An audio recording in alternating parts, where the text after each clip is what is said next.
Major changes are being made inside the banking system right now, and most people are not looking at them through the right lens. They are looking for one dramatic announcement. They are waiting for one law, one headline, one crisis, one moment when someone says, "Your money is no longer as free as you thought."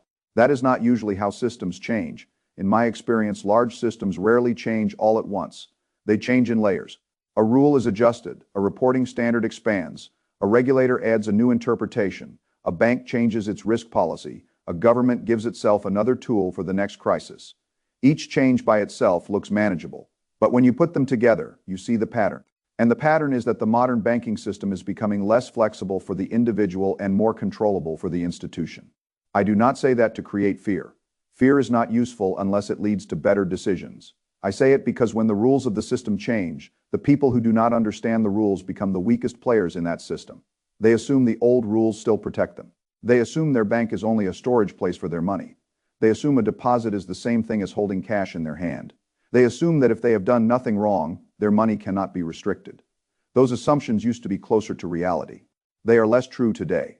There are a series of banking rule changes and banking practices that are causing concern among people who have meaningful cash, international exposure, or a need to move large amounts of money quickly. Some of these changes are already widely known, some are hidden in plain sight, some are not new laws, but they are being applied more aggressively because the system has changed. The question is not whether you should panic. You should not panic. The question is whether you understand the machine well enough to protect yourself from it. The first thing to understand is the difference between a bailout and a bail. And for most of modern financial history, when large banks got into trouble, the public expectation was simple. The government would step in, depositors would be protected, taxpayers would carry part of the burden. The official reason was stability.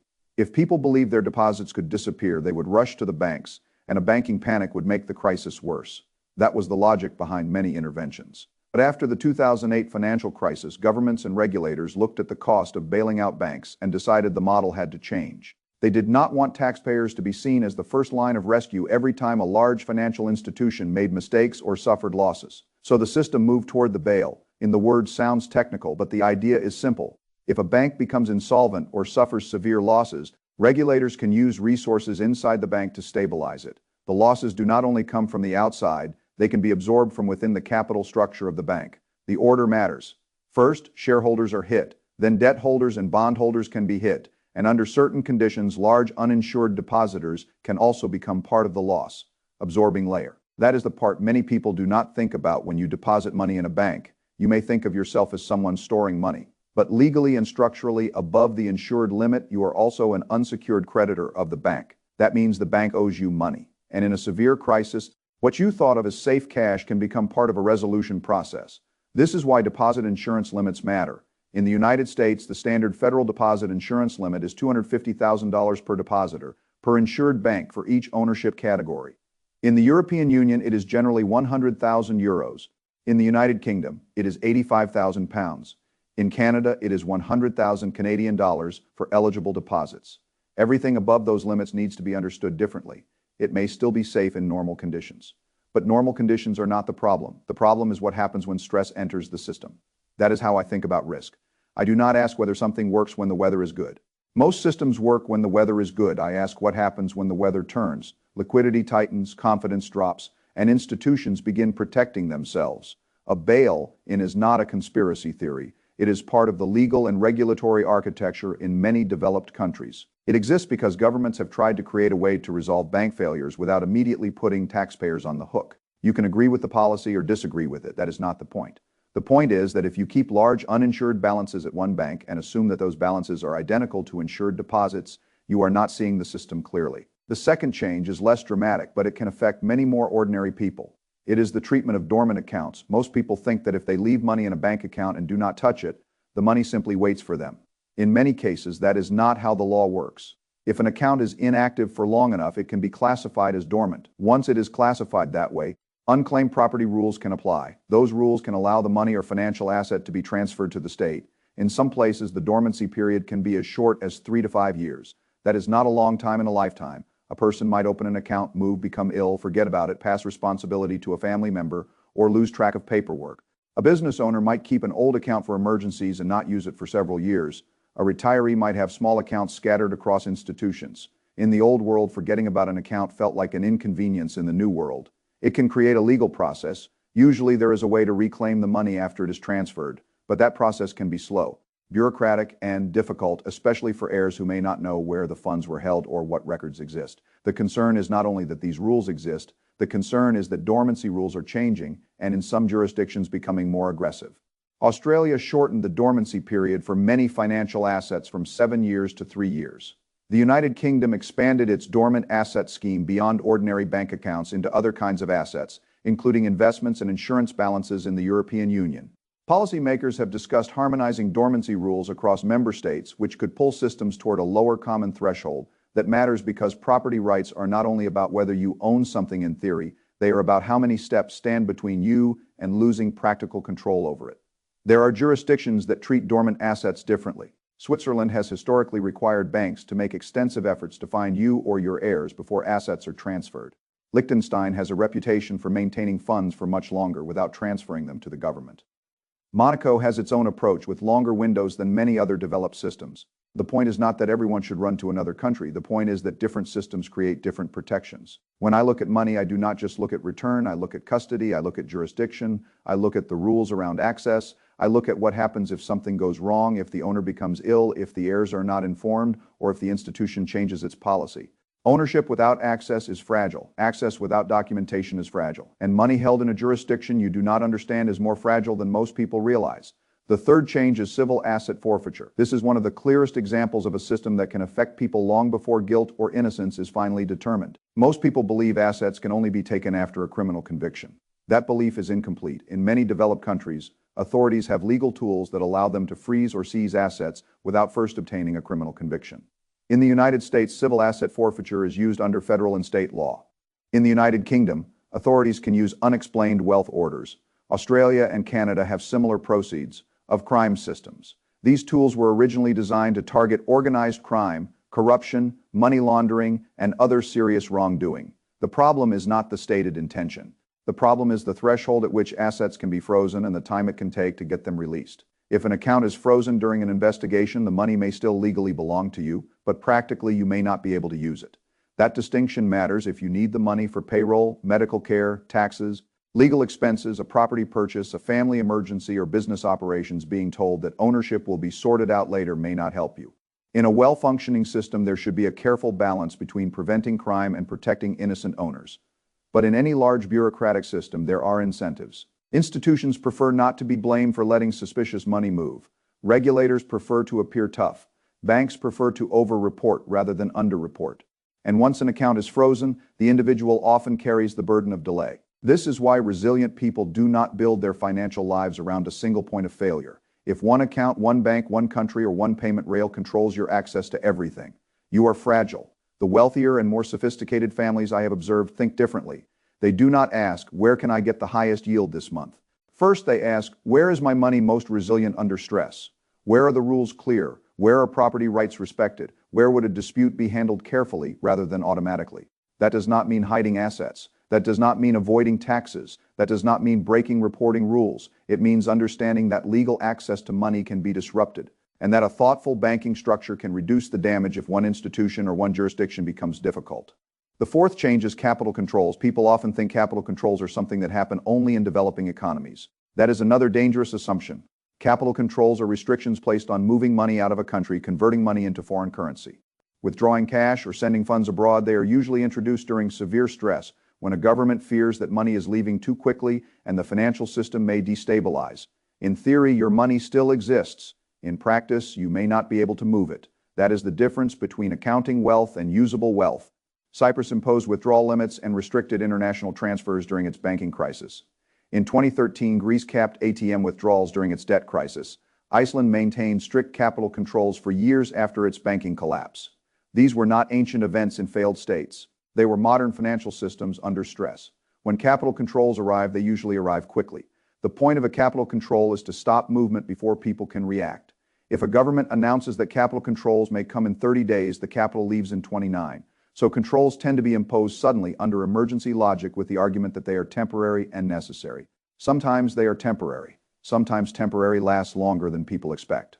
The lesson is simple. The time to build optionality is before you need it. If all of your money is held in your home country in your home currency inside one domestic banking system, then when that system imposes restrictions, your choices shrink immediately.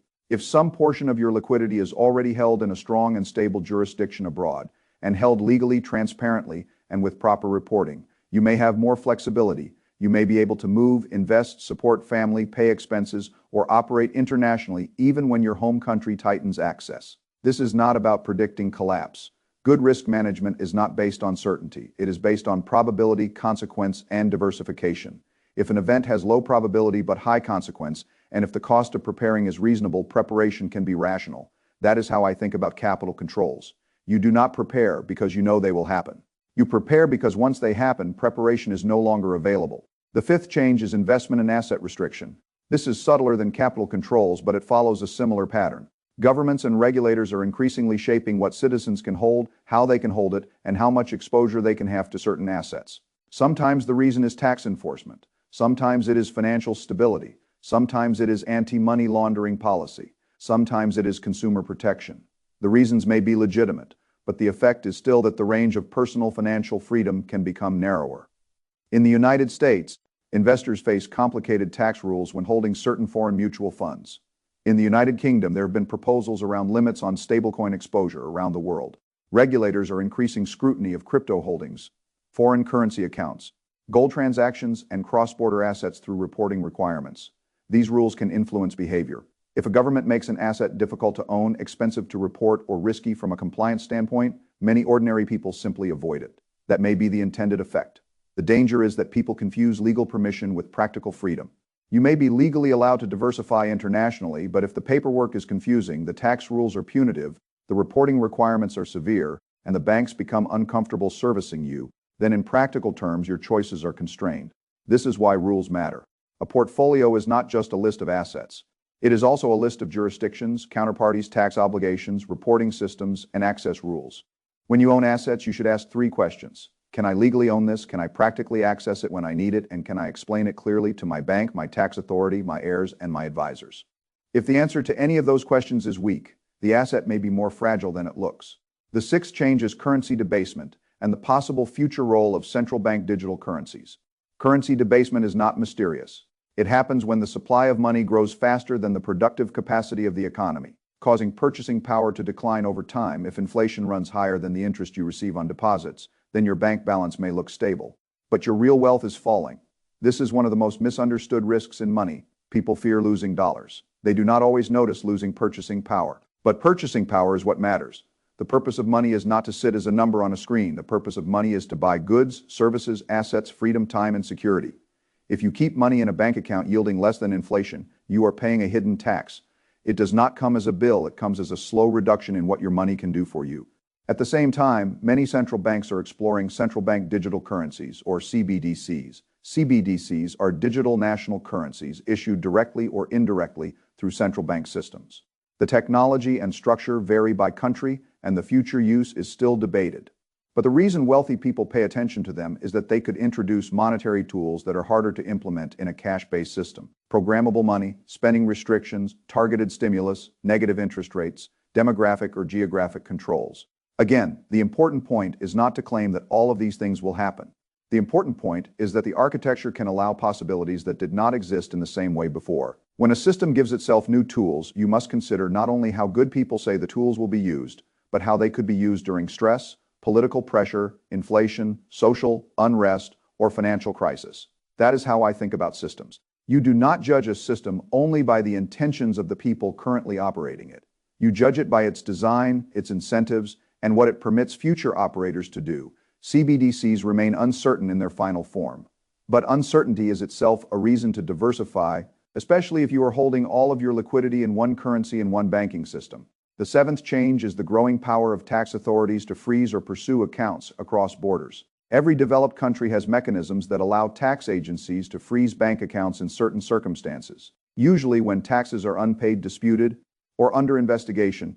International agreements like FATCA and information sharing treaties have made cross-border financial visibility much greater than it used to be. For law-abiding people, the issue is not whether taxes should be paid, they should be paid. The issue is how aggressive the process can become and how easily an account can be restricted while an investigation is still underway. Many people with international lives, businesses, investments, or family obligations are not trying to hide anything they file. They report, they comply, but they still worry that a tax authority may freeze or challenge assets while trying to understand complex cross-border activity. The more international your life becomes, the more important documentation becomes. Tax residency, source of funds, purpose of transfers, beneficial ownership, account signers, entity structures, gift records, loan agreements, investment statements. These things seem boring until you need them. Then they become the difference between a short conversation and a long freeze. Certain jurisdictions require more formal court processes before enforcing foreign tax claims. Some require specific treaty provisions and documented evidence before accepting a claim. Other systems respond more quickly to foreign requests. That difference matters. Again, this is not about escaping lawful obligations. It is about making sure that if you are doing things legally, your money is not easily trapped by confusion, bureaucracy, or overreach. The eighth change is transaction monitoring. This is something most people experience without realizing it. Every modern bank operates under anti-money laundering requirements. Banks monitor customer activity. They look for unusual transfers, large withdrawals, international wires, rapid movement of funds, links to certain countries, cash activity, crypto-related activity, and patterns that differ from a customer's historical behavior. In the United States, suspicious activity reports can be filed. Canada reports through FinTrack. Australia has AUSTRAC. The United Kingdom and the European Union have similar monitoring frameworks. The important point is that transactions below formal reporting thresholds can still trigger monitoring. Many people believe that if a transfer is below $10,000, nothing is noticed. That belief is false. The old world was more threshold-based. The new world is more behavior-based. Banks are moving toward artificial intelligence, pattern recognition, and shared risk information. The question is not only, did this transaction cross a formal threshold? The question is, does this behavior look different? Does it fit this customer profile? Does it resemble a known risk pattern? Has another institution flagged something related? This changes the nature of privacy and access. A perfectly legal transaction can trigger a review because it looks unusual. A large cash withdrawal can trigger a review. A foreign wire can trigger a review. A transfer to a new counterparty can trigger a review. A crypto-related transaction can trigger a review. A change in behavior can trigger a review. And once a review begins, the customer may not know exactly what is happening. The bank may say the transfer is under compliance review. The bank may ask for documents. The bank may delay the transaction. In some cases, the account may be temporarily frozen. For people who need large amounts of money to move reliably, that uncertainty is a real risk. If you are selling a business, buying property, paying an international supplier, supporting family abroad, or moving capital between investments, you cannot build your life around hoping that a compliance department is comfortable. This is why FIT matters. A bank that is designed for small domestic retail accounts may not be comfortable with large international transfers. A bank that serves wealthy families, international investors, and cross-border clients may be much more accustomed to that activity. The issue is not only where you bank, it is whether the bank understands your profile. If your activity looks unusual to the bank, you are more likely to be treated as unusual by the bank. The next practical change is what happens when monitoring turns into an account freeze. This is not always described as a separate rule, but in real life it is one of the most important consequences. A transaction review can become an account restriction. An account restriction can prevent you from sending wires, withdrawing money, converting currency, or accessing funds while the bank completes its investigation. In many cases, no wrongdoing has occurred, but the individual still loses time. And in finance, time is not neutral. A delayed payment can break a property transaction. A delayed wire can damage a business relationship. A delayed withdrawal can create a medical or family problem. A delayed currency conversion can expose you to exchange rate movement. A delayed account release can force you to sell other assets at the wrong time.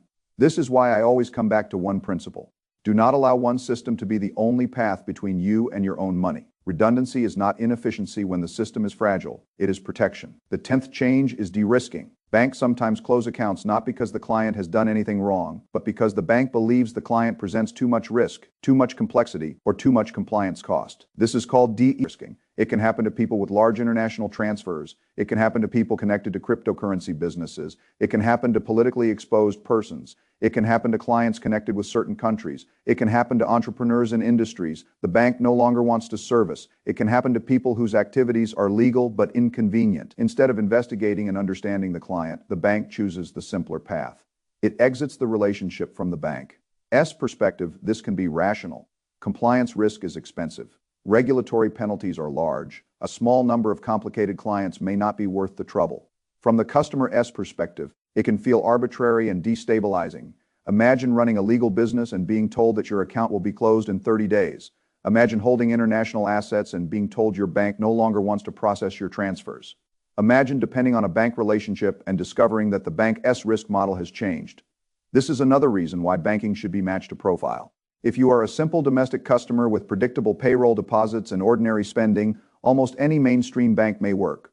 If you are wealthy, international, entrepreneurial, politically exposed, connected to high-risk industries, or regularly moving large sums, you need a banking relationship that was designed for that level of complexity. Trying to force a complex financial life into a cookie-cutter retail banking model creates friction, and under stress, friction becomes restriction. The final change is the growing restriction of physical cash. This is especially visible in parts of Europe, where countries such as France, Spain, Greece, and the Netherlands have rolled out restrictions on large cash payments. In other places, the law may not fully ban cash, but banks, merchants, and payment providers make it harder to use in practice. The result is the same: cash becomes less usable. This matters because cash is not just a payment method, it is also a form of privacy, independence, and resilience. A society does need tools to fight tax evasion, crime, and money laundering. But when cash is restricted too aggressively, ordinary people lose an important backup system. If every payment must pass through a digital rail, then every payment can be monitored, delayed, blocked, categorized, or analyzed. That may be efficient. It may also be fragile. Physical cash has limitations. It can be stolen. It does not earn interest. It is not practical for large international transfers. But it gives individuals a way to transact when systems fail, when networks go down, when banks are closed, or when digital rails malfunction. When cash becomes difficult to use, people become more dependent on the institutions that control digital payments. That is the broader pattern. Bail-ins make large uninsured deposits less absolute. Dormant account rules make inactive ownership less passive. Civil forfeiture makes access vulnerable before final judgment. Capital controls can trap money inside a country. Asset restrictions shape what people can own. Currency debasement reduces purchasing power over time. CBDCs may create new tools for monetary control. Tax authorities have more cross-border reach. Transaction monitoring is becoming faster and more behavioral. Compliance freezes can delay access even without wrongdoing. De-risking can close accounts because a client is inconvenient. Cash restrictions reduce the ability to transact outside the digital system. Each change is different, but together they point in one direction. The system is moving toward more control, more monitoring, more automation, more institutional discretion, and less tolerance for individual financial complexity. The answer is not paranoia. The answer is structure. If I were helping someone think through this, I would begin with very basic principles. Know where your deposits are held and how much is insured. Do not keep all meaningful liquidity above insurance limits at a single institution. Keep accounts active enough that they cannot be classified as forgotten or abandoned. Maintain clean documentation for large transfers, international movement, asset sales, inheritance, business income, and family support. Use banks that match your profile instead of forcing your profile into a bank that does not understand it. Maintain more than one banking relationship. Consider legal, transparent international diversification if your life assets or risks justify it. Understand tax reporting before moving money abroad. Do not confuse diversification with secrecy. Do not confuse access with ownership, and do not wait for a crisis to build the rails you might need during a crisis. The most important lesson is that the banking system is not simply a neutral vault. It is a network of laws, incentives, regulators, risk models, reporting duties, and institutional decisions. Your money sits inside that network. When the network is calm, you may not notice it. You log in, see a balance, send a payment, and assume everything is under your control. But when the network becomes stressed, the rules reveal themselves. Then the difference between someone who prepared and someone who assumed becomes very large. This is true in markets. It is true in geopolitics. It is true in debt cycles. And it is true in banking. People usually lose control slowly. Then suddenly they ignore the small signs because each one seems too minor to change behavior. Then one day they need to move money, access cash, send a wire, support a family member, protect a business, or respond to a crisis. And they discover that the system has more power over their money than they realized. That is the moment I want you to avoid. You do not need to be afraid of banks. You need to understand them. You do not need to flee your country. You need to understand jurisdiction. You do not need to abandon cash, deposits, or digital payments. You need to understand the trade-offs. You do not need to make extreme moves. You need to remove single points of failure. That is the principle. A resilient financial life is not built on one bank, one currency, one country, one payment method, one account, one assumption, or one rule that you hope never changes. It is built on diversification, documentation, legal compliance, liquidity, and access. When I study cycles, I see the same pattern again and again. Systems become more complex. People assume complexity means safety, then stress arrives. And complexity becomes confusion. The people with clear structures survive better than the people with everything tied together in one place. That is why you must think before the crisis. You must ask, what happens if my bank fails? What happens if my uninsured deposits are above the limit? What happens if my account is marked dormant? What happens if a transaction is reviewed? What happens if a wire is delayed? What happens if my bank exits my relationship? What happens if my home country restricts capital movement? What happens if my currency loses purchasing power faster than my deposits earn interest? What happens if my heirs need to find and access accounts after I am gone? These are not dramatic questions, they are practical questions, and practical questions lead to practical protection. The people who are best protected are not the ones who predict the future perfectly. Nobody does that. They are the ones who understand the range of possible outcomes and build systems that can handle more than one of them. That is what this is really about. It is about seeing that the rules of banking are not fixed forever. It is about seeing that access to money is a risk variable. It is about seeing that the person who owns capital but cannot move it at the moment it matters is not as secure as they thought. And it is about taking reasonable steps now while conditions are calm so that you are not forced to make emotional decisions later. Because when a banking rule changes, when a government imposes controls, when a bank freezes an account, when a compliance department delays a transfer, or when an institution decides you are outside its risk appetite, the time to prepare has already passed. The goal is not to beat the system. The goal is to understand the system well enough that it does not trap you. That is how I would think about the new banking rules. Not emotionally, not politically, not with panic, with principles, with probabilities, with preparation, and with the understanding that in a world where rules keep changing quietly, the most dangerous position is not having money in the bank. The most dangerous position is assuming that money in the bank is always fully under your control.